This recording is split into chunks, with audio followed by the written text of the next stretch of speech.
Interviews with Dora Nass and her memoirs were published very often in Russia and in the West.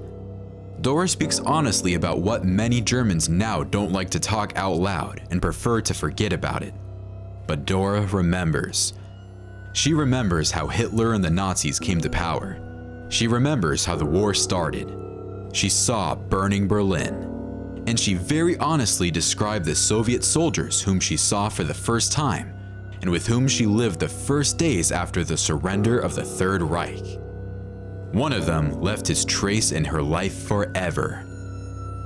How can she describe this encounter? In short, it was horror, and then surprise. Soviet soldiers on the outskirts of Berlin, spring 1945.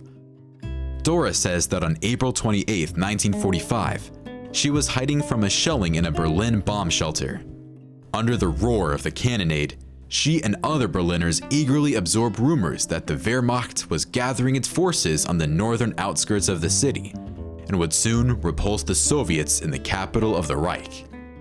She wanted it and she hoped for it, but the fear of these Russians was too great. It is the fear of coming face to face with the mythical Bolshevik Asian hordes that have been used to scare them for years. The Wehrmacht can no longer come together. The German army fell apart under the onslaughts of the Soviet fronts and could only win in Adolf's fantasies divorced from reality.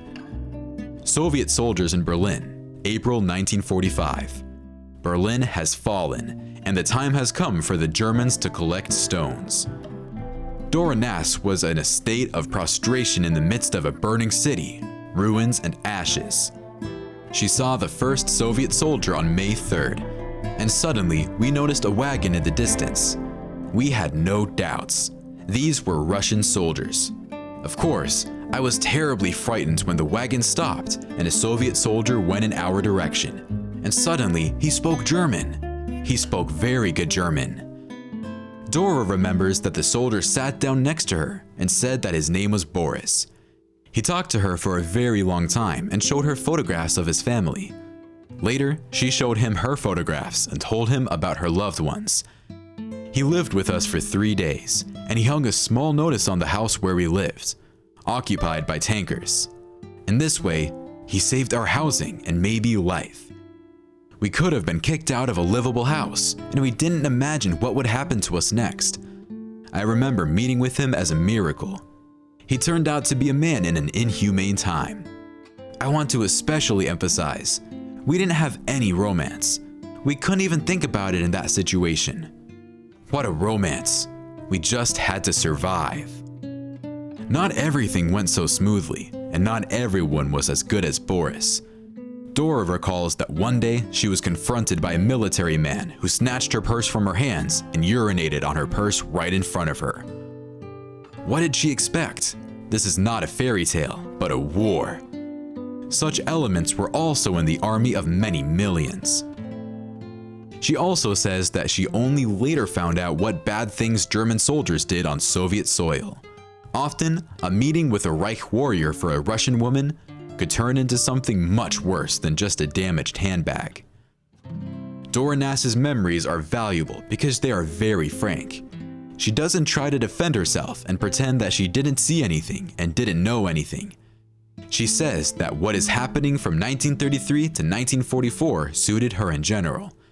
She, like thousands of her countrymen, waved flags with a swastika, eagerly listened to the speeches of Hitler and Goebbels, and enthusiastically ran to look at the passing motorcade with Mussolini when the Dutch visited Berlin. They believed Hitler, they loved him. He was in their eyes an authoritative politician, to whom until 1939 all European leaders came and shook his hand. She noticed how her neighbors disappeared, but she was told that they were sent to a labor camp. She was quite happy with his explanation, since she couldn't even think about the existence of extermination camps. She, along with her peers, went to the cinema to see anti-Semitic films. Dora lived for a long time with her relatives, who settled in a house on the land of the evicted Poles, and they really liked this house. Awareness came to her when the war was on the doorstep of Germany. Dora asks, "What could we do?" We were part of the besotted mass. And that is why her sincerity in describing the Soviet soldier Boris is so valuable. She understood, even through many years of narrow-mindedness and the desire to make Germany great, that people also lived in the East, real people with a capital letter such as Boris. Boris lived in Dora's house until May 9th and left. She searched for him for many years and decades. She wrote requests to Moscow, and her letters even reached the Central Committee, but she never received an answer. In 2010, with the help of a German journalist who joined the search for the soldier Boris, she learned that Boris was from Bashkiria, and his real name was Bakhtiar. After the war, Bakhtiar lived in his native village and died in 1984. Dora and Bakhtiar's granddaughter, Guzalia Abdulgazhina, wrote letters to each other, and later they met. Guzalia said that her grandfather remembered Dora many times and advised his children to learn German. Dora's childhood and youth were spent in the Nazi Reich under the rule of a regime that shaped her worldview for years. But the Soviet soldier Boris and Bakhtiar left indelible impressions and good memories for years. Now, Dora has nothing to fear. She shouldn't be politically correct because the Berlin Wall fell long ago, and in Europe, anti-Russian statements are now in vogue. And she can say absolutely anything she wants. But she said the following: "I perceive your victory in 1945 as liberation. You then liberated the Germans." The more valuable her words and her understanding of the past and present. In conclusion, I want to know that many want to see and even try to convince other people that Soviet soldiers were cruel and inhuman.